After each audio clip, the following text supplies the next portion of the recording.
안녕하세요. 배터리가 충분합니다. 폰 연결.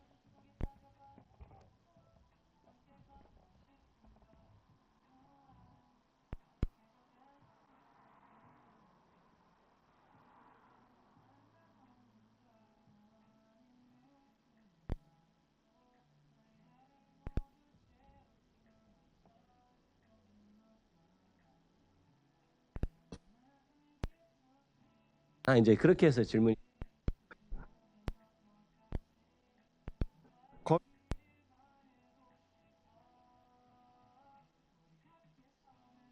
예. 두 가지 딜레마여서 하나는 대신에 그 현지 고용을 많이 하면 이게 다 새 나가요. 네. 우리 기술 유출뿐만 아니라 그렇지. 지금 미국에서 요구하는 거 다 하라는 거 아니에요. 그렇지. 그러니까 단순 노동자는 거기서 할 수 공급하고 있는데. 여기서 대규모로 보내는 걸로 돈이 많이 들어도 그렇게 결정이 된 거예요. 네. 근데 지금 이런 것처럼 미국은 지금 두 가지 비자를 쓴다는 거냐. 하나는 에스타라 그래가지고 우리 갈 때 컴퓨터로 하는 전자. 관광 비자죠. 이건 관광 완전히 관광이에요. 이거는 절대로 일하면 안 되는 거고. 그다음 그 사이에 있는 게 뭐냐면 그 B1이라는 게 있어요. 제가 예를 들어 학술회의를 간다든지 가서 자문을 한다든지 그거는 할 수 있습니다. 가서. 근데 대부분 B1이나 에스타를 갖고 있었던 것 같고요. 진짜 필요한 건 H 비자인데 이 H 비자가 1년에 쿼터가 있어요. 그렇다면서요. 예. 특히 여기 해당되는 기술자 엔지니어는 8만 5 H1인데요. 8만 5천 개밖에 안 주고 네. 이게 벌써 다 저게 다 동남입니다. 미국 전체로. 예, 미국 전체예요. 네. 그럼 이걸 어떻게 써야 되냐? 오늘 지금 외통위에서 국민의힘이 정상회담에서 뒤통수 맞았다고 할 텐데 완전히 날조고요. 이거 제가 윤석열 정부 때부터 그때 우리가 요구하는 게 하나도 없다 지금. 이거라도 느려야 된다. 이거라도 느리고 특별 쿼터를 받아야 되고. 근데 그러면 몰랐다가 아니고요. 이거는 미국에서 투자하는 사람들의 수건 사업이었습니다. 심지어요. 이거 김태호 의원 있잖아요. 국민이. 그분이 조사한 바에 의하면 한국이 미국의 로비 업체를 정식으로 고용해서 비자 쿼터를 받아내려고 하고 수백만 불을 씁니다. 그러면 투자할 때 이걸 정상회담에서 왜 안 받아냅니까? 이걸 요구했어야지.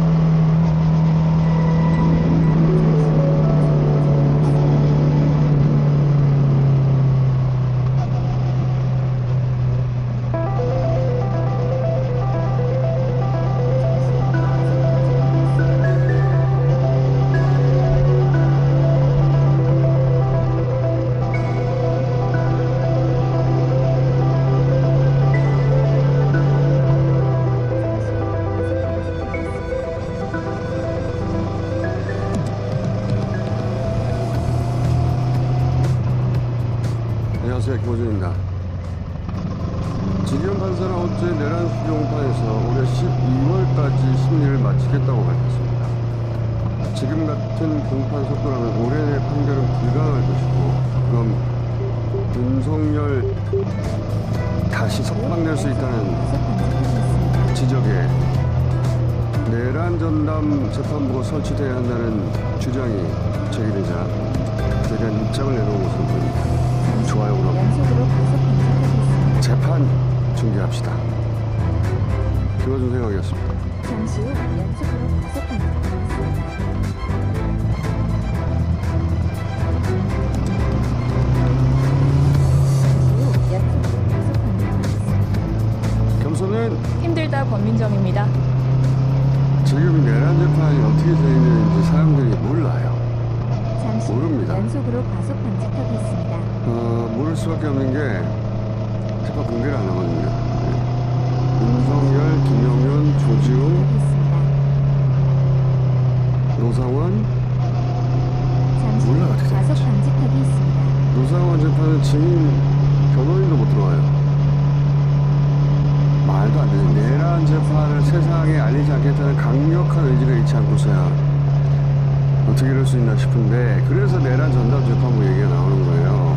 잠시 후 연속으로 과속 방지턱이 있습니다. 자, 그러자 재판도 빨리 진행하고 중계도 할 수 있다라는 말을 과속 방지턱이 있습니다. 지금 판사가 하긴 했는데, 근데 지금 판사가 MBC가 신청한 재판 중계 불허했거든요. 새로 발의하는 특검 개정법에는 1심 중계가 의무죠. 그렇습니다. 더 센 특검법 11조엔 신청이 없더라도 1심 재판을 중개해야 한다고 나와 있습니다. 근데 문제는 특검이 공소 제기한 재판이라는 조항이 있는데 윤석열, 김현, 조지호, 우상호 전부 다 특검이 아니라 검찰이 기소한 거거든요. 이거 지기현 판사가 이거는 특검 개정 법안에 해당되는 재판이 아니야, 중개 불가 해버릴 수도 있어요. 그래서 제가 이 말을 하는 겁니다. 지금 이 말이 나온 김에 지기현 판사가 12월까지 끝낼게, 중개도 할 수 있어 말 나온 김에 특검이 강력하게 요청해야 됩니다. 특검이 공소 제기한 재판은 특검이 문제 제기할 필요가 없어요. 그냥 하게 돼 있는데 네. 지금 기존 재판은 특검이 요청해야 돼요. 간직하겠습니다. 요청해 하면 허용할 수도 있고 안 할 수도 있거든요. 근데 지금 이 말이 나온 김에 해야 됩니다. 간직하겠습니다. 안 그러면 이 재판이 어떻게 진행되는지 알 수가 없어. 알 수가 없는 상태에서 끝나버립니다. 말 나온 김에 강력하게 요청해야 한다. 잠시 후 자, 그리고 연속으로 과속 간직하겠습니다. 내란 관련해서 처음 국정원이 이제 뉴스에 등장했는데 조태영 전 국정원장이 경험당일날 문건 자기는 받은 적 없다고 했었거든요. 그동안 헌재에 나와서도 영상이 있으면 잠깐 봅시다. 집무실이나 대접견실에서 필천부인 또는 김용현 장관으로부터 비상계엄 관련 문건을 받으신 건 없으신가요? 없습니다. 그렇게 단호하게 없다고 했어요. 근데 문건 받는 CCTV가 또 나왔죠. 그렇습니다. 지난해 12월 3일 대통령 집무실에서 나가면서 손에 든 물건을 세로로 2번 접어서 양복 주머니에 넣는 모습이 담긴 CCTV 장면을 특검이 확보한 것으로 알려졌습니다. 뒷만 열만 거짓말이야 다. 거기에 모였던 사람들 다 거짓말이에요. 한 사람 빼고. 그날 윤석열이 국무회의 전에 불렀던 인사들 지금 보면 다 별도의 개별 임무가 있었고 별도의 종이를 받은 거예요. 보니까 으로 과속 간직하겠습니다. 김용현 전 장관은 이제 그날 군동원 하는 담당자니까 제가 하고 그날 먼저 불렀던 인사들이 누구 누굽니까?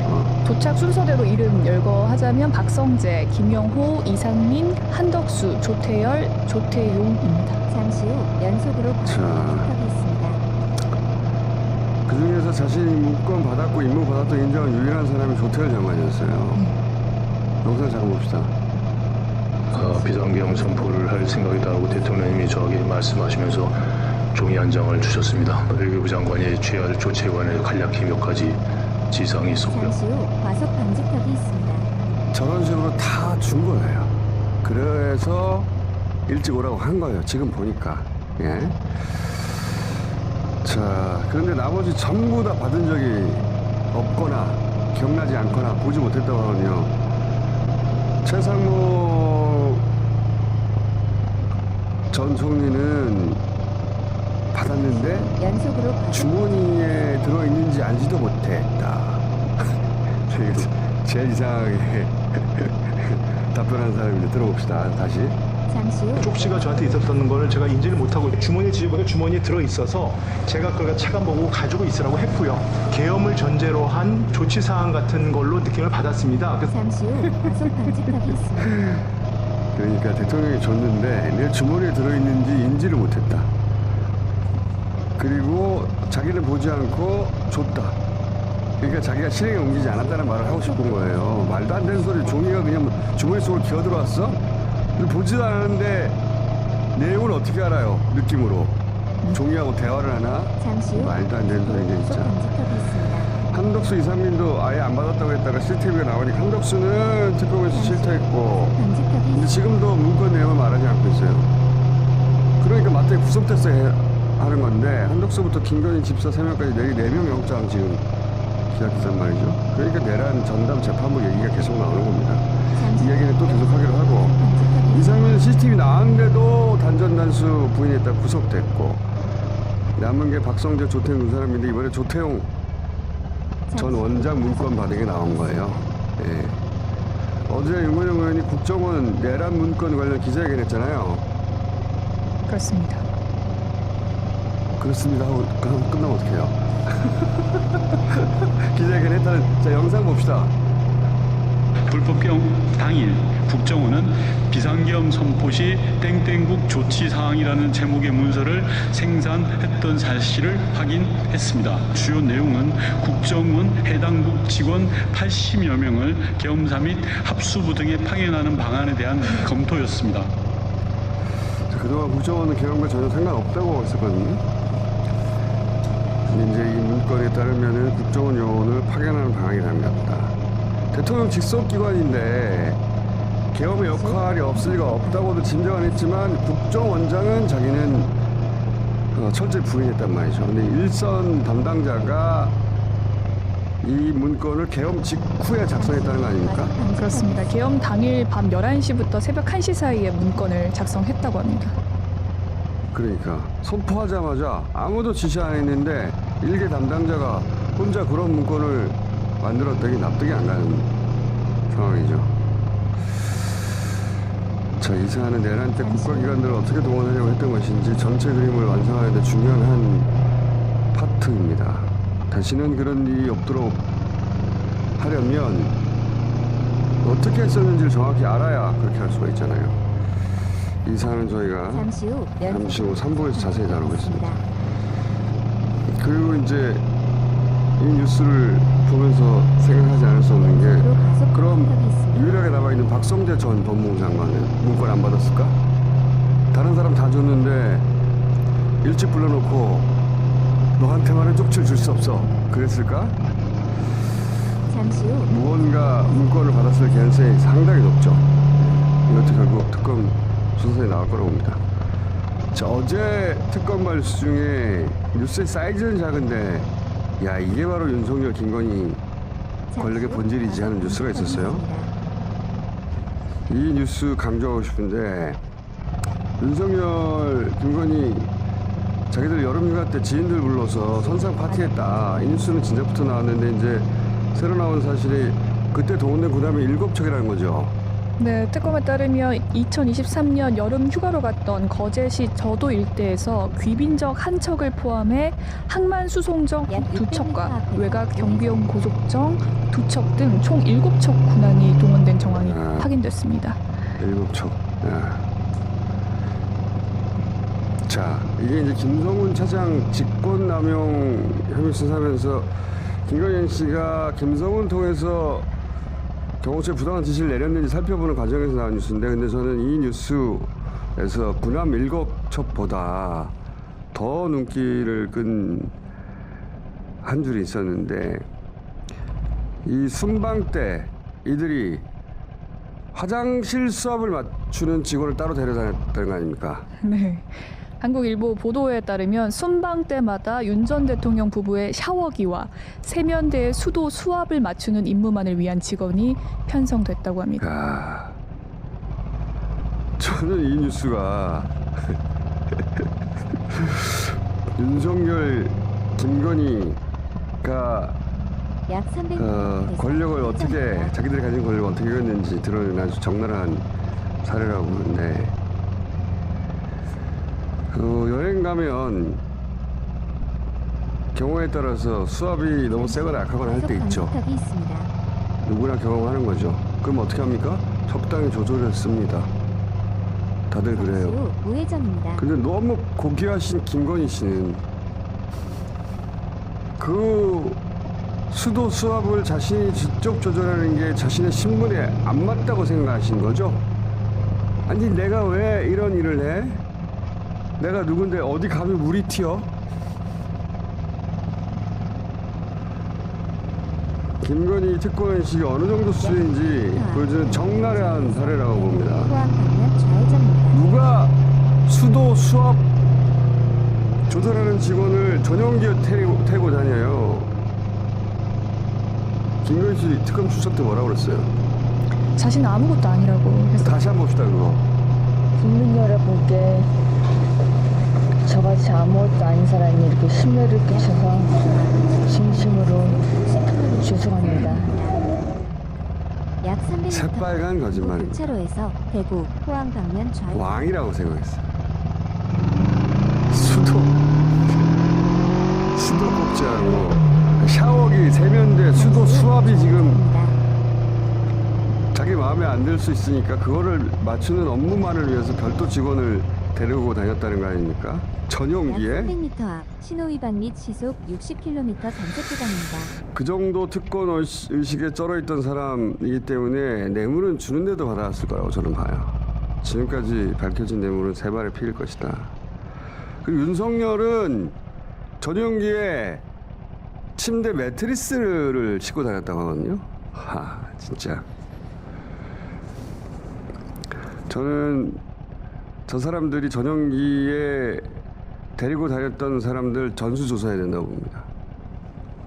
그리고 싣고 다녔던 물건 전수조사하고, 그리고 외교 행랑으로 옮긴 거 모조리 조사해야 된다고 봐요. 법 위의 존재로 스스로를 여겼습니다. 기가 막히지 않습니까? 수도 샤워기,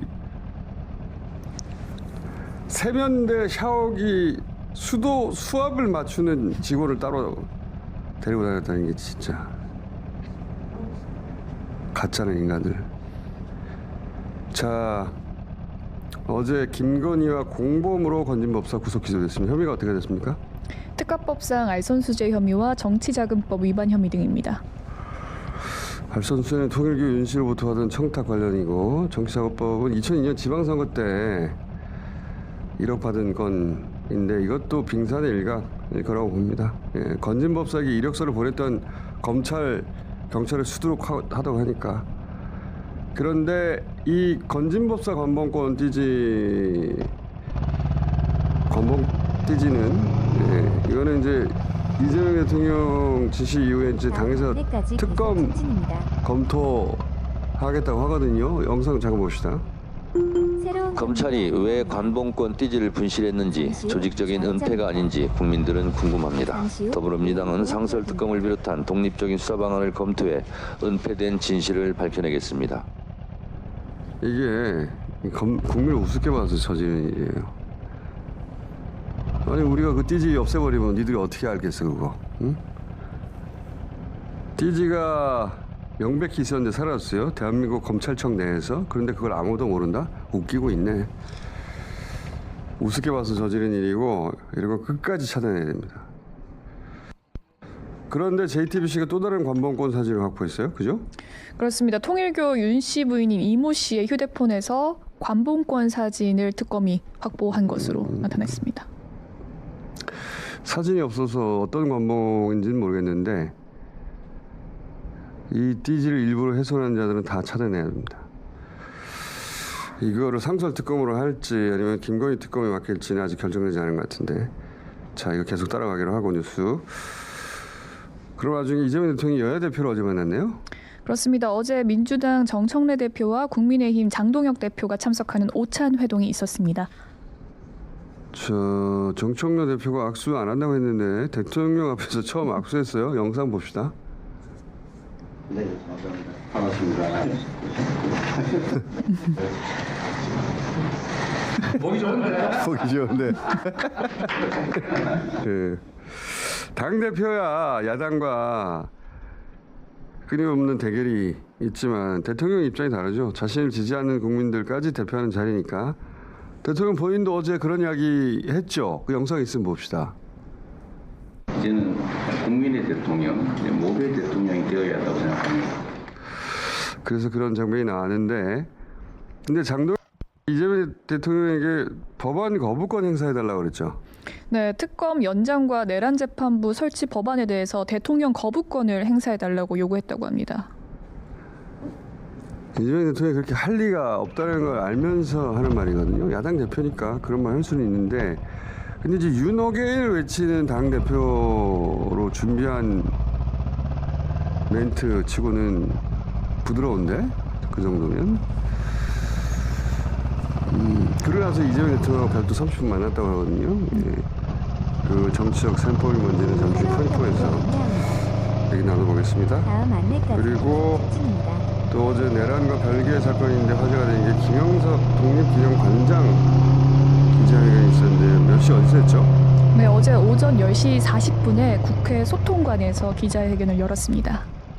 내용이 뭡니까? 독립운동가 후손들이 독립군에 관해서 김영석 관장 사퇴를 요구하며 농성 중인 것을 비판하면서 배후가 민주당이라고 주장했습니다. 독립군에 관해서가 아니라 독립기념관에서. 네, 기념관에서. 기념관에서 사퇴를 요구하는 농성. 네. 자, 근데 배우가 민주당이라고 주장했는데 영상 일단 한번 봅시다. 오늘은 20일째 독립기념관에 생겨지고 있는 불법행위의 배후에는 천안지역 민주당 정치 세력이 자리하고 있습니다. 천안지역? 천안지역 민주당 국회의원들은 뭐라고 해요? 명백한 허위사실이고 명예훼손이라며 고소를 예고했습니다. 잠시 후에 민주당 국회의원은 모두 의견에서 들어보기로 하고 이 소통관을 국회의원이 잡아줘야 할 수 있는데 누가 잡아준 겁니까? 김민전 국민의힘 의원입니다. 이 기자회견 후 제대로 빠져나가지 못한 영상을 제가 봤는데 그 영상이 지금 잡아봅시다. 300m 앞 시속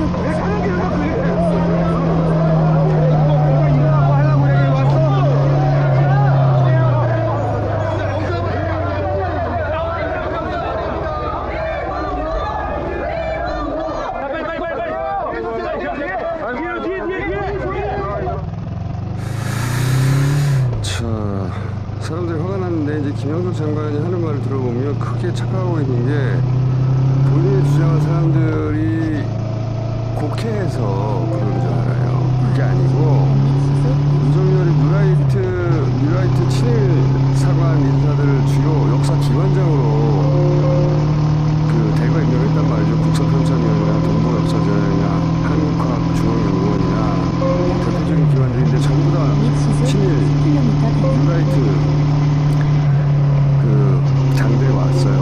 김영석 독립기념관장 역시 그 연장선상에서 임명됐던 인사라는 걸 모두가 기억하고 있기 때문에 자격이 안 되는 사람이 그 자리에 있으니까 저렇게 화를 내는 겁니다. 사람들이. 더구나 독립기념관에서 막 예배 보고 막 사적 행사까지 하고 하니까 자격이 없던 얘기는 거죠. 근데 자기가 한 말을 곡해해서 그런다고 역사적 사실에 대한 말을 했는데 해석이 다르다고 저렇게 하는 줄 알아요. 자격이 없는 사람들이 합니다. 저 시간이 다른 이거 하나만 넘어가겠어요. 일본에서 이시바 총리를 사퇴했거든요. 지난번에 얘기했죠. 최근 2000년 내에 일본 정치 중에 가장 합리적인 정치인이라고 할 수 있었는데 이시바에게 여론이 유리하게 돌아가고 있었는데 말실수를 했어요. 이 사람이. 의원총회 하기 전에 지지율이 높은데 지지율이 계속 올라가고 있었거든요.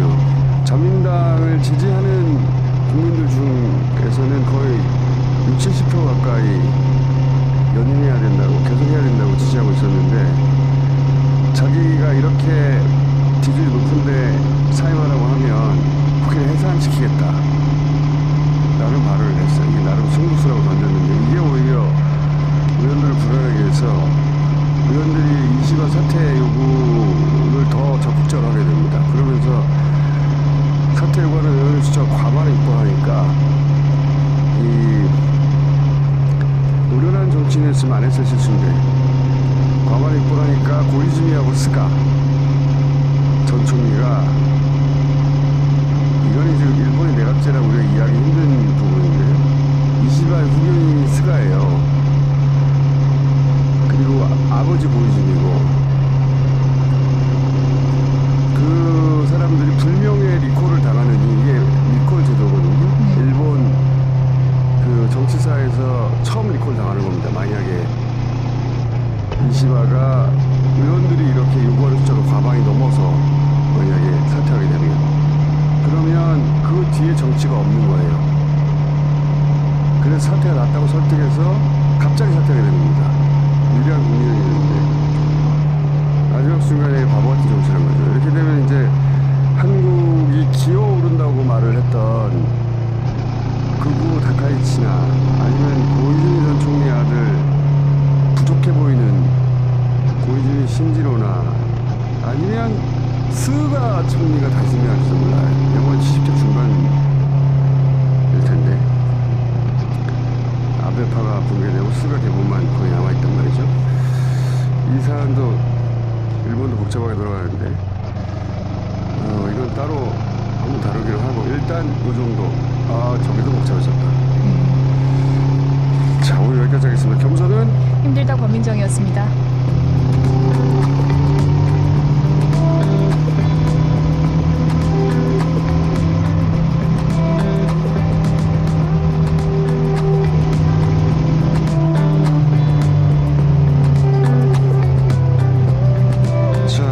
어제 김영석 독립기념관장 국회 기자회견에서 배우가 윤상이다라고 주장했었는데 천안갑의 문진석 의원 잠시 연결하고 있습니다. 안녕하세요, 의원님. 네, 안녕하세요. 예, 김영석 관장이 천안 지역 민주당을 지목했는데 이 사실관계가 어떻게 된 겁니까? 한마디로 허위사실입니다. 최근에 본인들은 사퇴권이 이렇게 심해지자 이걸 정치판으로 끌고 들어오려고 하는 하나의 술책이다 이렇게 보고요. 이게 아마 기념관을 점거하고 있는 그 독립운동가 후손들을 아마 민주당이 뒤에서 부추겼다 이런 취지인 것 같거든요. 부추긴 건 아니고 저희들이 이제 그분들이 연로하고 뭐 좀 몸들이 다들 안 좋아요. 그래서 그분들을 좀 도와드린 건 있습니다. 그분들이 먼저 또 농성을 시작했고요. 농성을 시작하고 있어서 찾아뵙고 나이들도 그렇습니다. 있고 하시니까. 예. 근데 그거를 이제 민주당이 뒤에서 시켰다 이런 식으로 주장하는 거군요. 그런 건 아니고요. 그러니까 저희들이 8.15 광복절 행사에서 독립기념관 관장이란 사실을 망각하고 연합국의 선물이다 이렇게 얘기를 했지 않습니까? 그래서 독립운동가 후손들이 이제 화가 나서 독립기념관으로 몰려들었고 항의 농성이 시작됐는데 그때 이제 저희 천안 지역 우리 민주당 국회의원 3명이 방문해서 그분들의 주장의 얘기를 들었고 주장하는 얘기를 들었고 그래서 이제 그분들이 밖에 계셨어요. 날이 더운데. 그래서 이렇게 연로한 분들을 밖에다 놔두면 어떡하냐. 안에서 농성할 수 있게 해달라고 얘기를 했습니다. 그래서 독립기념관 측에서도 그걸 받아들여서 지금도 농성을 하고 있는 중입니다. 알겠습니다. 전 사정은 알겠고 그래서 그 고소 예정이라는데 그 언론 보도 상으로는 고소 진행합니까? 네. 그래서 명예훼손으로 이제 고소를 할 예정이다 이런 어제 말씀을 드렸습니다. 회견을 중간에 중단시키신 이유는 뭡니까? 기자회견요? 예. 기자회견 중단시킨 것은 원래 이제 국회 기자회견장 운영에 관한 그 내규가 있습니다. 그래서 내규를 위반한 거죠. 김민전 의원이 원래는 같이 배석해서 기자회견을 진행해야 되는데 김민전 의원이 도망갔어요 중간에. 근데 본인은 뭐 자기 정치적 좌표를 정확히 찍기 위해서 또 극우 세력들한테 자기는 함께한다 이런 메시지를 줄 의도로 이렇게 기자회견을 같이 했는데 생각보다 기자회견장에 많은 시민들이 와서 저항이 심했고 또 우리 민주당 의원들도 국회 정무위 의원들도 좀 많이 와서 기자회견장으로 들어가는 김영석을 좀 막았거든요. 상황이 이렇게 되니까 자기 얼굴만 비추고 이제 도망가 버린 겁니다. 국회 소통관은 의원이 동석해야지 이제 할 수 있는 건데 중간에 가버렸군요. 외부인이 기자회견 할 때는 국회의원이 배석해서 이렇게 하도록 돼 있거든요. 규칙 그런데. 그래서 그 규칙을 지키지 않았기 때문에 제가 강력히 항의를 했고 그래서 기자회견 중단이 된 겁니다. 일이 그렇게 된 거군요. 알겠습니다. 오늘 말씀 잘 들었습니다. 감사합니다. 네. 문진석 의원이었습니다.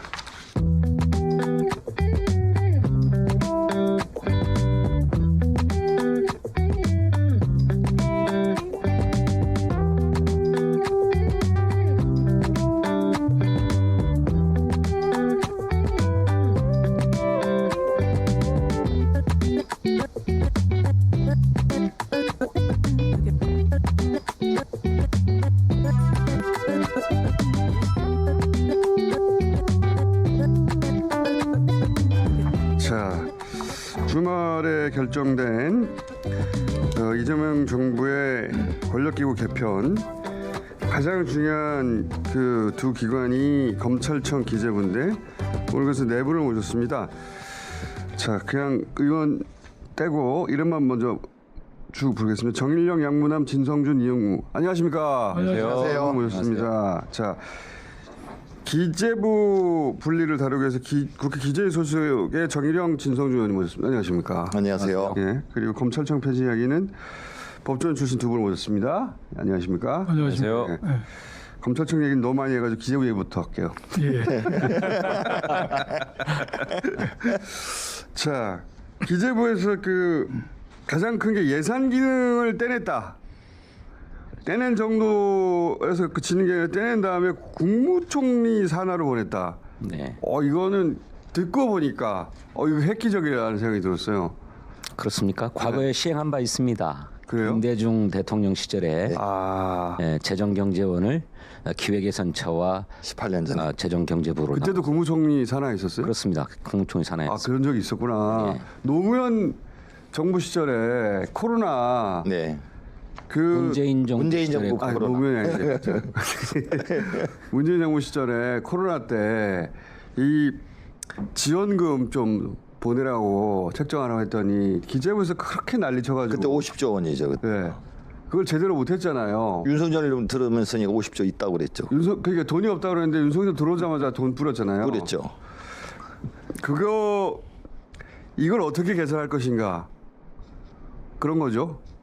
그렇죠. 핵심적으로는. 그렇죠. 그런 일 다시 없어야 되니까. 국가적으로 필요한 일들을 기획재정부가 재정건전성이라고 하는 논리를 앞세워서 가로막아온 일이 많습니다. 뿐만 아니라 예산 편성 권한을 이용해서 부처 위에 부처, 부처의 왕으로 군림해 왔죠. 이런 관행을 뜯어 고쳐야 되겠다라고 하는 결심이 선 것입니다. 근데 갑자기 그 얘기를 듣고 보니까 이렇게 되면은 그 김민석 총리가 역대 최강의 총리가 되는 거 아니에요? 진정한 실세 총리가 되는 거 아닙니까?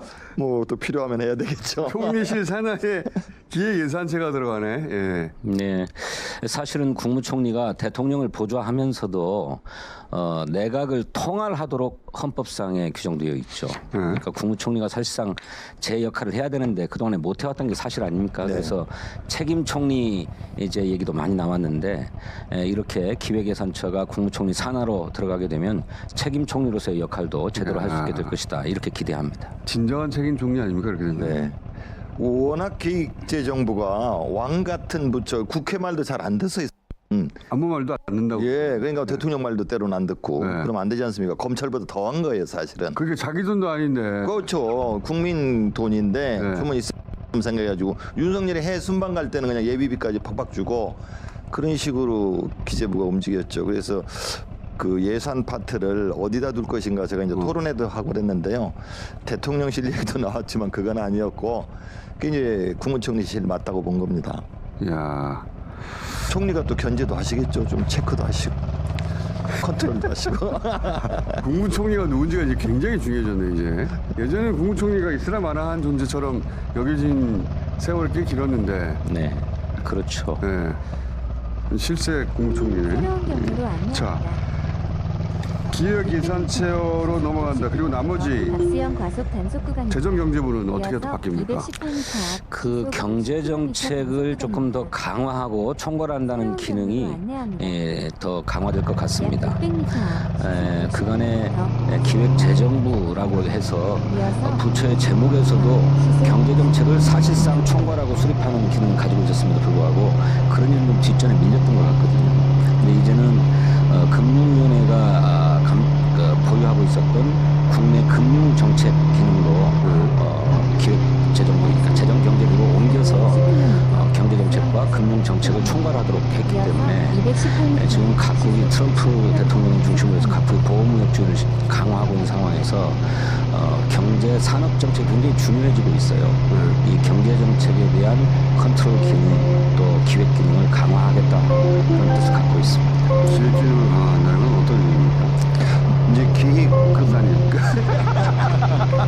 박사학위 영어로 롱텀 플랜은 예산하고 맞춰서 해야 되고 그래서 이제 계획예산처로 해서 박사학위 그 정확하게 뭐였죠? 지금 교통 투자에 관한 투자 인베스트먼트 어프레이저 평가 그거 받았고요. 아무튼 그래서 그 얘기 나왔는지 그 기재부 그 힘이 셌던 게 예탁에는 그 도로, 철도, 항만 뭐 이런 거 한국전력 뭐 등등 해가지고 그것도 예비 타당성 조사를 해가지고 전부 각 부처를 컨트롤했거든요. 뭐 사업하고 싶은 거 있어? 그럼 계획 내봐봐. 네, 검토할게. 그 정책뿐만 아니라 모든 걸 기재부가 컨트롤했는데 이제 떼가지고 기획과 예산은 저쪽으로 하고 재정경제부에서는 이제 경제가 어려우니까 그죠. 그건 이제 금융기능까지 국내 금융까지 다 합해가지고 경제를 살리겠다. 예, 그리고 세제도 있고요. 그 안에 세금 걷는 것도 되게 중요하지 않습니까? 이제 공공기관들 요즘 이제 낙하산 알바 끼는 분들가 많은데 그런 공공기관들까지 제대로 운영하고 감독하겠다. 이거 재정경제부를 만들어가지고 좀 더 기능을 좀 공공성 그러니까 금융 부분을 경제 계획 일부로 지금 그렇죠. 놓고 예. 대통령이 이제 주식시장에 관심이 많으니까 예. 그런 것도 있겠군요. 그렇죠. 경제는 이제 한 축은 통화 금융이고 한 축은 이제 재정이라고 봐야 되는데요. 이제 금융 기능을 같이 붙여가지고 효율적으로 경제를 살릴 수 있게 되는 겁니다. 이거 대통령 이거 볼 줄 알아야 되는 건데 그럼. 아시죠? 볼 줄 알아야지 그죠? 두 개가 합쳐서 경제다 이렇게 인식하시는 거네. 근데 그건 기획 기능을 더 강화했다고 이제? 기획 기능도 강화하고 이제 기획 기능을 강화하기 위해서 기획예산처, 재정 금융을 강화하기 위해서 재정 경제부 해가지고 이제 두 개를 각각 좀 더 역할을 많이 할 수 있도록 그렇지만 분리해가지고 서로 견제도 할 수 있도록 국민의 돈을 제대로 예산을 쓸 수 있도록 그렇게 만든 거죠. 이게 그러면은 그 트럼프가 지금 이전에 없던 경제 세계 질서를 만들고 있잖아요. 깡패처럼. 그러면 우리도 말하자면 큰 정부가 주도하는 경제 이렇게 그 새로운 흐름에 신속하게 대응하겠다 뭐 이런 건가요? 그렇습니다. 사실 그동안에 잘 해석한 거 맞아요? 예. 정확하게 보시죠. 기획재정부의 경제 정책이라는 게 사실 없었죠. 특히 윤석열 정권은 기획재정부의 모토가 재정 건전성 확보였습니다. 그러니까 뭐 국가 금고를 튼튼하게 하겠다고 하는 것은 좋은 일인데 그 기승의 일부죠. 아주. 그렇죠. 이것에만 그냥 매달리다 보니까 이렇다 할 경제정책, 산업정책, 금융정책이라는 게 없었어요. 근데 이제 그 트럼프 대통령이 새롭게 만들고자 하는 세계 경제 질서에 대항해서 우리 국내 경제와 산업을 보호하기 위한 적극적인 경제정책이 필요하다고 판단하는 거고 그런 적극적인 재정 경제 정책을 수립 시행하기 위해서 재정 경제부를 만들자라고 하는 생각. 두 가지가 보이는 것 하나는 견제와 균형 두 개를 떼가지고 힘센 놈들을 두 개를 떼가지고 견제와 균형 그리고 두 개를 더 효율적으로 운영해서 경제를 살리는 그리고 대외 통상 이런 마찰을 빨리 해결하는 양쪽이 다 있는 거고. 그러면 이것도 궁금합니다. 기재부가 그 검찰에 맞먹을 정도로 막강한 곳이었잖아요. 막강했죠. 막강했는데 지금 검찰은 공소청하고 그 중수청 떼놓는다고 하니까 난리잖아요. 여기다 놔라 저기다 놔라 뭐 여기 놓으면 우리 안 간다 뭐 이런 얘기 막 계속 나오는데 기재부는 그런 거 없어요. 기재부는 뭐 그동안 그 얘기를 하도 많이 듣고 그래서 그리고 검찰은 나름대로 변호사도 검찰 그만둔 다음에 뭐 이런 걸 할 수가 있지 않습니까? 자기의 고유 영역이 또 강화하고 기재부는 그렇진 않은 것 같아요. 물론 공무원이지 않습니까? 검찰도 검사 다 공무원이죠. 그리고 그것도 좀 약간 특권층입니다. 제가 볼 때는. 아니 기재부도 은행에 가고 딴 데 갈 때 많죠. 끝나고 나서. 그래도 기재부는 그래도 뭐 검찰보다는 많이 이렇게 적응하고 있는 단계로 보입니다. 기재부처럼 반응하는 게 공무원 상식적인데 검찰만 다르게 반응하는 것 같아요. 우리는 건드면 니네 가만히 있지 않을 거야. 두고 봐. 돌아올 수 있어. 우리는 이 얘기를 계속하는 거는 검찰밖에 없는 것 같아요. 네, 맞죠. 그렇죠. 그러니까 검찰이 가지고 있는 권한이 그동안에 셌기 때문에 그런 거죠. 사람을 죽이고 살리고 할 수 있는 권한을 가지고 있었기 때문에 해볼 테면 해보자라고 하는 오기가 작동하는. 이대로 우리가 죽을 것 같아. 뭐 이런 태도예요. 그렇지만 기획재정부는 사람을 죽이고 살리고 하는 문제는 아니었기 때문에. 원래 이제 사법고시 합격한 다음에 그 자기 나름대로 이제 검사라는 많이 잘 여기도 행시 합격한 사람들 많이 하잖아요. 저도 행시 합격했어도 그 정도가 아닙니다. 행시는 합격하면 5급이고요. 여기는 사시 합격하면 3급으로 들어가서 굉장히 특권화됩니다. 그 검사는 파워가 세지 않습니까? 여기 좀 물어봐 주세요. 검사는 왜 왜 검사만 이러는 거예요? 검사 셌죠. 셌고 이제 검사 일에 처하는 것은 역사적으로 검찰 조직이 이제 한 7, 80년 오래됐고 또 검사는 수사권을 가지고 있기 때문에 그런 이제 자만심이죠. 우리 건들 반성합니다. 예. 반성은 무슨 소용이 있습니까? 이제 검사도 아니신데. 예. 제가 대표해서 반성을 앞으로 제어하지 못할 겁니다. 후배들은 뭐라고 합니까? 이제 예, 검찰 후배들이 또 이런 수사권이 없어지는 부분에 대해서 거의 본인들도 수용하는 것 같아요. 자업자득이라 뭐 그럴 수밖에 없지 않습니까? 이제 검찰에서 원하는 것은 수사권을 행사하지 못하는 것은 당연히 인정하는데 이제 보안 수사 이 부분에 대해서는 업무 처리를 위해서 있어야 되냐는 주장을 하고 있는 보안 수사권하고 보안 수사 요구권하고 다르던데. 굉장히 말을 잘해야 되거든요. 그러니까. 제가 무슨 말만 하면 사람들이 댓글을 달아서 저를 조져요. 근데 이게 당신 검사 출신이야 그렇다고. 근데 이제 지금 어차피 중수청을 만들어서 생업으로 한 거로 우리가 이제 통일이 됐지 않습니까? 그래서 이제 그거 끝난 문제인데 대통령이 정리해버리고 네, 정리해버렸고요. 나머지 문제는 방금 말한 대로 이제 보안 수사 문제인데 우리 국민들이 수사란 단어만 들으면 경기를 일으킵니다. 그만큼 이 수사권을 남용한 현실이죠. 그래서 검사가 사건을 이게 받았을 때 뭔가 사건의 해결을 처리를 하려고 보니까 보완할 내용이 있는 거예요. 수사장. 네, 그럴 수 있죠. 수사장 뺍시다. 뭔가 보완할 내용이 있어요. 내가 살인사건을 받았는데 이 목격자와 말이 맞은지도 확인도 해봐야 되고 또 다른 증인이 목격자 있다는데 그 사람을 조사할 필요도 있고 앞서던 칼이 진짜인지 확인할 필요가 예를 들어서 뭔가 미진해요. 뭔가 미진해. 그럴 수 있어요. 이걸 어떻게 어떠한 방식으로 처리할 것인가 이제 보안 수사. 보안 수사 문제인데 이게 지금 수사를 쓸 수밖에 없어요. 수사를 쓰고 근데 가장 이제 센 게 검사에게 직접 그 권한을 준 것이요. 니한테 온 사건이 안에서 사건이 너한테 있다. 그 니한테 온 사건이 안에서만 그 범위에서만 확인해라. 이게 검사의 보안 수사권을 주는 문제고 다음 문제는 너는 안 돼. 네가 절대 그런 권한 행사 말고 너를 수사하지 말고 원래 우리 국민의 뜻도 뭐 보안이고 나발이고 하지 마. 대신에 그 미진한 점에서 이것을 경찰에다 시켜. 그렇죠. 요구해. 시키는데 지휘할 수가 있습니다.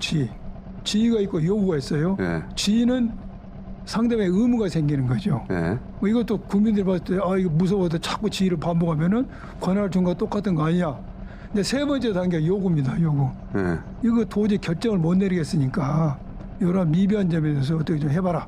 요구하면 경찰이 안 들을 수도 있죠. 요게 이제 문제지 않습니까? 그러니까 그리고 직접 수사하는 권한은 그 권한을 주면 보안 수사만 할 게 아니라 이것저것 다 해버릴 거니까 안 된다 하고 우려하는 사람이 많고 국민들이 염려를 많이 하죠. 또 지휘도 실질성으로 보안 수사권과 가는 거 아니냐. 지휘니까. 그러면 세 번째 단계가 요구 정도. 그럼 경찰을 말하는데 어떨까요? 그러면 그건 만약에 요구했는데 분명히 이제 검사가 보기에 이거 공소 유지하려니까 빵꾸 난 게 있어요. 그래서 그럴 수도 있잖아요. 이거 메꿔라 라고 요구를 경찰에 했는데 요구니까 안 하면 어떡하냐 이거예요. 그 다음 어떻게 해야 됩니까? 그래서 제도적 장치가 필요한 것이죠. 요구권을 준다면은 요구를 실효화시킬 수 있는 제도적 장치에서 징계를 한다든지 요구대로 안 하면 그렇죠. 경찰관을 다른 데로 보직을 옮긴다든지 이게 있고 마지막 단계는 그냥 검사 너는 그 원대로 판단해. 이게 있습니다. 보안 요구도 하지 말고 그냥 지휘도 하지 말고 그냥 기소만 하거나 기소하지 않거나 우리는 하나를 이 스펙트럼에서 우리는 어디 하나를 선택을 해야 될 상황이 놓인 거죠. 장문환 의원님은 어느 쪽입니까?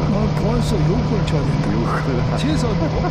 그런데 지금처럼 요구해도 뭔가 실효성을 담보할 수 있는 요구했는데 안 하면 어떡할 거냐. 이 부분이 보완돼야 된다. 그러니까 지금 저는 이 검찰개혁의 후속 입법의 핵심 쟁점인 게 보안 수사권의 존치여부인데요. 사실은 이 보안 수사권의 존치여부를 둘러싸고 논쟁 구도가 형성되는 것은 지금 검찰개혁 후속 입법과 관련된 논의 구도를 좀 왜곡시키는 과정이에요. 왜냐하면 보안 수사권이라고 하는 존치 여부는 검찰개혁 후속 입법이 매우 지역적인 하나의 주제에 들어갑니다. 더 크게 보면 뭐냐면 결국 수사권과 기소권을 분리했을 때 수사권은 수사기관이 말하자면 독점하게 되는데 이 독점하는 수사기관의 권한 남용, 권력 남용이 예상되잖아요. 모든 권력은 집중되면 원하는 어떻게 견제할 것인가? 그걸 어떻게 견제하고 통제할 것인가라고 하는 전체적인 수사권 통제 방안의 어떤 플랜들을 다 짜야 되는데 종합적인 플랜 속에서 보안 수사권을 가지고 할 거냐 말 거냐는 그 하나의 방법에 불과하거든요. 근데 모든 논의가 지금 통제권을 풍부하게 구성을 할 수 있어요. 내부적 통제 방안, 외부적 통제 방안. 그러니까 다양한 보안 방식. 수사권으로만 그게 되는 게 아니다. 그게 모든 논의가 보안 수사권을 줄 거냐 말 거냐로만 한정되면 이 풍부한 통제 방안을 다 열어놓고 논의를 해야 되는데 다 그 논의가 사장되고 이거 하나만 가지고 이해관계를 중심으로 하면 논의가 흘러가기 때문에 정부 정책이라든지 형사사법 절차에 굉장히 예를 들어 봐 주세요. 예를 들면 지금도 현재 각 수사기관의 내부 통제 기능이 있긴 하거든요. 예를 들면 수사기관에서 수사 절차가 제대로 진행이 안 되면 수사 심의 신청이라고 하는 제도가 내부적으로 있긴 합니다.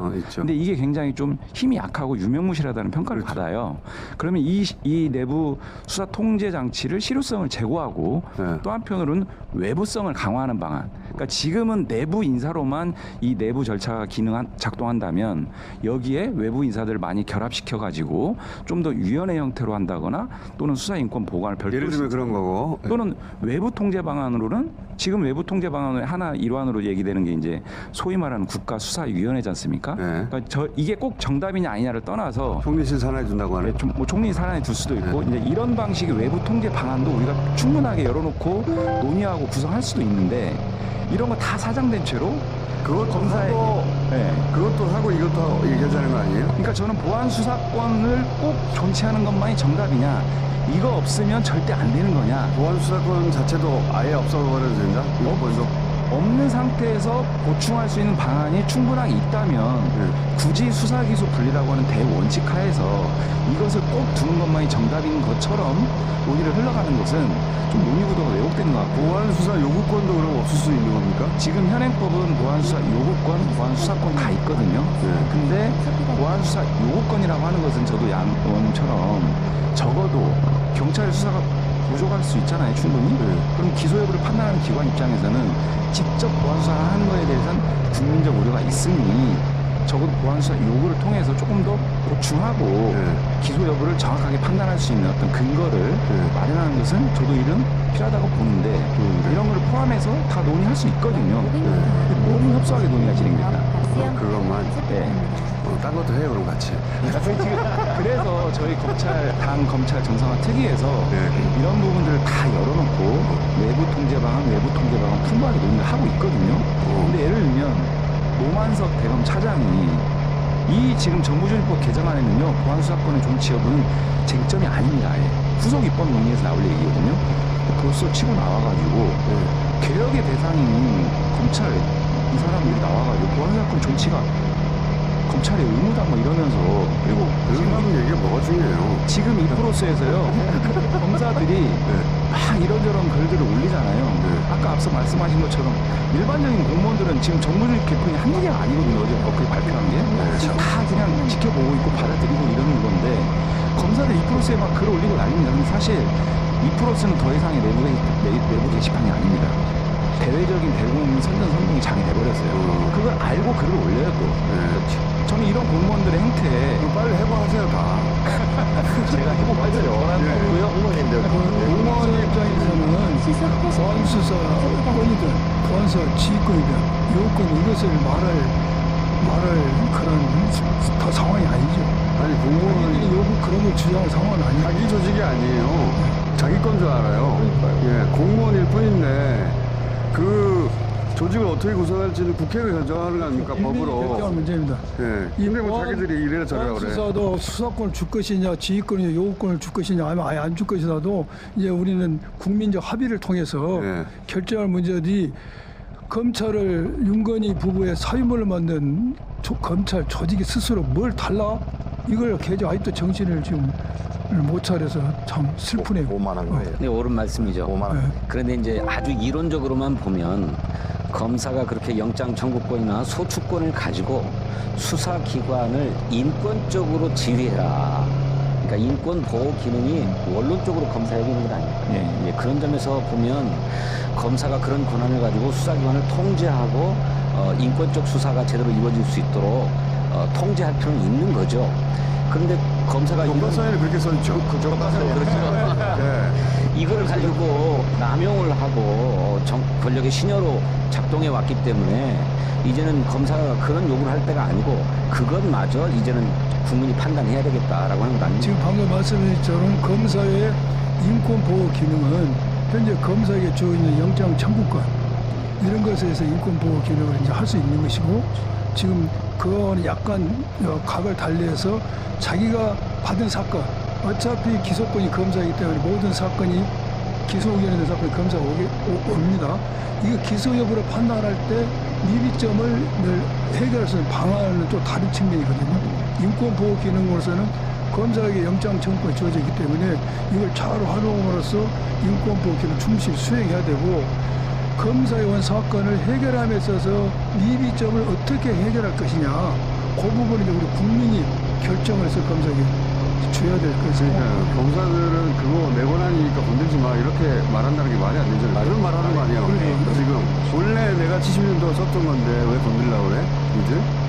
자기들 권한이 아닌데 자기 거라고 자꾸 생각을 하니까 이거 건들지 말라고 막 자기들끼리 그런 사람들 다 해고해야 돼요. 공무원들 쓰면 안 됩니다. 예산실도 국민의 돈인데 정부 예산인데 자기들 돈으로 생각을 하고 있는 거죠. 그 시험 쳐가지고 그 자리에 보냈더니 자기 건 줄 알아요.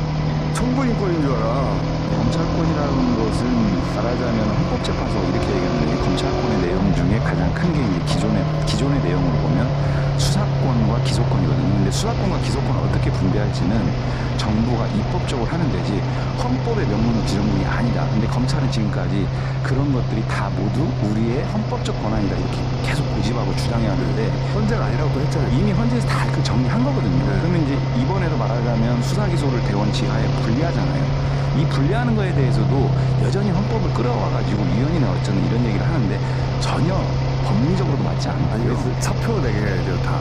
그래서 저는 그런 사람들은 웃기는 얘기로 저 국무회의 심의 권한 중에 검찰총장 인사를 심의하라고 했더니 검찰이 헌법기관이라고 주장하는 그 사람들은 공무원 자격이 없어요. 자기 본분을 잃어버리죠. 원래 의심이 오랫동안 의심가라고 주인 행세를 하게 돼 있습니다. 그런 거 같아요. 그거. 주인 이상의 역할을 하려고 그러니까. 그런 거 같아요. 맞습니다. 이거 내 거야 내 거 계속. 당신들 거 아니라니까. 그래서 또 하나 여쭤볼게요. 그러면 기재부는 이렇게 저항이 없다고 하니까 이렇게 잘 하면 될 것 같고 검찰청은 이런 저항이 있는데 1년이나 유예해야 됩니까? 이건 네 분한테 다 여쭤보고 싶은 건데. 제가 볼 때는 어떤 기관이든지 유예 기간이 필요하죠. 필요한데 첫째는 현재 검사들이 직접 수사를 하고 있지 않습니까? 현재 수사하고 있는 사건을 정리를 해야 될 거 아닙니까? 어떤 형태라든지 정리가 필요하고 또 하나는 항고 사건이 있어요. 고소 사건에 대해서 항고 사건도 검찰에서 처리하고 있지 않습니까? 검사가 직접 수사하고 있는 사건 현재 또 항고 사건도 수만 건 있을 겁니다. 이 사건을 어떻게 정리할 시간이 필요하고 또 하나는 물리적으로 어떤 수사 인력을 충원해야 될 거 아닙니까? 중수청에. 그런 문제. 중수청이 이미 검찰 수사관이 한 6천 명 얘기가 그렇게 넘어가면 단순히 넘어갈 것인지 억지로 보낼 수는 없지 않습니까? 그리고 만약 숙련된 수사 인력이 오지 않았을 경우에 그 숙련된 수사 인력을 어떻게 보충할 문제도 있을 것이고 또 하나 가장 중요한 게 1차 수사관에 대한 어떤 아까 이야기한 대로 보안수사나 송치된 사건이라고 이야기하지만은 전반적으로 수사 1차 수사기관에 대한 사법적 어떤 통제 이 문제를 어떻게 해결할 것인가에 제가 시간이 좀 필요할 것 같아요. 기재부 같은 경우는 정부조직법 개정하면 내년 1월 2일자 다 바뀌거든요. 예산 다 끝나고 1월 2일 내년 1월 2일자로 내년 시작하면 싹 바꿉니다. 싹 바뀌는데 그 정도로 해야 되는 거 아니에요? 그렇죠. 저도 이제 그렇게 생각을 해요. 검찰 뭐 여러 가지 뭐 펜딩돼 있고 뭐 현안돼 좀 있겠지만 1년을 유예 기간 준다고 한 3개월 주면 되는 거 아닌가? 저는 한 6개월은 줘야 될 것 같아요. 검찰 주변에서는 이 검찰 개혁이 제대로 될까? 또 그 사이에 무슨 왜냐하면 1년이 너무 길어요. 너무 길어요. 너무 길어요. 일단 이제 1년으로 발표를 하긴 했는데 일부러 1년을 꼭 억지로 채울 그 이유는 아니기 때문에 지금 후속적으로 해야 될 것들이 이제 소위 말하는 후속 그 입법들이 있습니다. 공소청 신설법을 만들어야 되고 또 중수청 신설법을 만들어야 되고 여타의 법률 개정도 필요한 부분이 있고요. 그 다음에 이제 양 의원님 말씀하신 것처럼 후속 입법을 하고 나면 이런 부분들에 대한 인력 이관과 사건 이관 이런 후속 조치들이 실물적으로 현실적으로 필요한 부분들이 있고요. 그 다음에 이제 그런 것들이 동시에 정보조직법 개정안과 이런 후속 입법들이 같은 날짜에 동시에 하루도 1시간도 오차 없이 그냥 동시에 스타트를 해야 되지 않습니까? 검찰청이 폐지됨과 동시에 그 기능들을 공소청과 중수청이 동시에 시작을 해야 돼요. 이런 것들을 아구를 맞춰야 되는 그런 꼼꼼한 작업들이 필요한데 저도 말씀하신 것처럼 그 기간이 반드시 1년인 거냐 꼭 그렇게 보지 않을 수도 있어요. 그래서 일단은 1년을 두긴 했지만 우리가 이런 부분들을 촘촘하게 꼼꼼하게 오차 없이 준비하고 그 기간이 만약에 당겨지면 3개월 하주세요. 3개월. 그래서 지금 국민들 마음은 한 3개월 정도예요. 근데 이렇게 보시면 됩니다. 일단은 우리가 당정대에서 합의 발표한 것처럼 9월 25일 날 본회의에서 정보조직법 개정안이 통과되면 불가역적이다. 검찰청은 77년 만에 역사 속으로 사라진다. 법은 알겠는데 그런 부분 때문에 국민들의 우려는 조금은 낮추면서 국민들 답답했어요. 아니 그러니까 우리가 법을 그 정부조직법을 우리가 이번에 통과시키면서 그 유효기간을 단축시키면 됩니다. 그러니까 그러면 되죠. 근데 기재부를 나누는 것보다는 훨씬 복잡한 후속 작업이 필요한 것은 같아요. 그러면 더 열심히 하면 되죠. 그런데 문제는 그렇죠. 열심히 문제는 이 검찰을 분리하는 문제, 수사권과 기소권을 분리하는 문제에 대해서 모두가 합의하고 합심해서 한다면 훨씬 기간을 단축할 수 있을 거예요. 그렇죠. 그런데 완강하게 저항하면서 무엇 하나라도 계속 남기려고 하는 저항 세력이 있는 거잖아요. 그런 사람은 그러니까 계속 해고하고. 그러니까 시간이 조금 걸리는 거예요. 네. 그 지금 보안 수사권 문제도 그런 거잖아요. 네. 수사 기소 분리는 어쩔 수 없다. 그런데 보안 수사권이라도 남겨서 이걸 역전시켜 봐야지 이게 호시탐탐 노리는 거거든요. 그렇죠. 그러다 보니까 여러 가지 수사 절차에서 다뤄야 될 문제가 굉장히 심각해지는 거예요. 그렇지 않고 모두가 분리를 대의로 받아들이고 합심해서 합리적으로 나누자라고 달려들면 쉽게 끝날 수 있겠죠. 아직 받아들이지 않는 사람들이 있는 거고. 그렇죠. 네. 그런 사람들 중에는 들리는 얘기로는 예를 들어서 그 과거에 하듯이 그 검찰의 범정이라는 조직이 있었지 않습니까? 거기에 잔뜩 쌓여있는 캐비넷 열어가지고 몇몇을 타겟으로 보내면은 분위기가 바뀔 것이고 그 다음에 선거가 올 것이고 저거 하다 보면 다시 돌아온다 우리 이렇게 믿는 사람들이 있다 이거죠. 있어요. 그들 뜻대로 다 되진 않겠으나 그런 시도들을 할 수 있는 시간을 주면 안 되잖아요. 틈을 주면 안 돼요. 틈을 주면 안 되죠. 정관석가처럼 해야 돼요. 그러니까 잘 할 건데 성공한 개혁은 다 정신없이 해버렸거든요. 맞아요. 근데 이제 문재인 등짜 하나 가지고 대통령인가요? 다 그랬는데. 기획재정부 분리에도 문제가 전혀 없는 것은 아닙니다. 특히 금융위원회를 금융감독위원회로 바꾸고 또 금융감독원도 금융소비자보호원으로 또 나눠야 되는 나누는데 이거는 정무위원회가 관련 법을 바꿔야 되는 일이에요. 근데 정무위원회 위원장은 국민의힘이 아닙니다. 그래서 이를테면 기획재정부도 정부조직법 하나만을 바꾸면 뭐 쉽게 끝나는 것일지 모르지만 다른 후속 관련 법률들이 있기 때문에 우리 목표 시점처럼 1월 2일부터 모든 것이 딱 나눠진다? 이렇게 보기 어려운 측면이 일단 있습니다. 기획재정부는 1월 2일자로 나눠지고 국내 금융 파트만 어떻게 하죠? 정무위원회 위원장이 국민의힘이나 입법이 정무위가 완결된다. 입법 만들 수가 있잖아요. 그 국내 금융 파트만 그러면 그거 빈채로 가는 거죠 또. 그렇죠. 그냥 좀 해결되니까 놔두고 패스트트랙이나 이런 걸 통해서 어떻게 하고 아무리 궁금해도 있을 거 아니에요. 있을 테니까 일단은 큰 틀에서 나누고 이제 조금 보완할 것들은 또 보완하고 그런 불완전함이 있는 거다. 제 개혁도 불가역적입니다. 아무리 옛날과는 상황이 틀리죠. 제가 문재인 정부 때 검찰 개혁하고 이번에 검찰 개혁은 근본적으로 양과 질이 틀립니다. 그때는 상관을 하죠. 그때는 검사가 받을 건 수사권의 법을 축소했던 것이고 이건 완전히 없앤 것이기 때문에 이거 불가역적입니다. 3개월 이내, 그러니까 1년 내에 하라는 것은 1년 이내만 하면 될 아니에요. 그러니까 3개월 되고 한 달 되는 거 아닙니까? 그리고 검사 머리들 참 좋지 않습니까? 그러니까 하고 3개월이면 충분히 아니 자기가 원해서 하는 일이면 3개월 내에 할 수 있죠. 좋아서 한다고. 그 6명의 머리가 언제라도 머리가 좀 일꼴이 됐겠습니까? 고민이 있습니다. 공수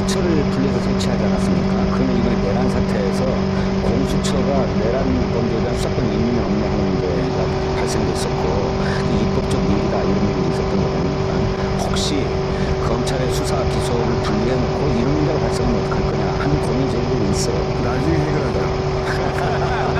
앞으로 벌어질 모든 일을 다 해결할 수는 없어요. 지금 당장 떨어진 것부터. 예, 물론입니다. 그 원칙을 동의하지만 그런 데 따른 입법적 미비로 말미암아서 발생한 주민의 불편이나 불안이 있다면 안 되겠냐. 이런 걸 잘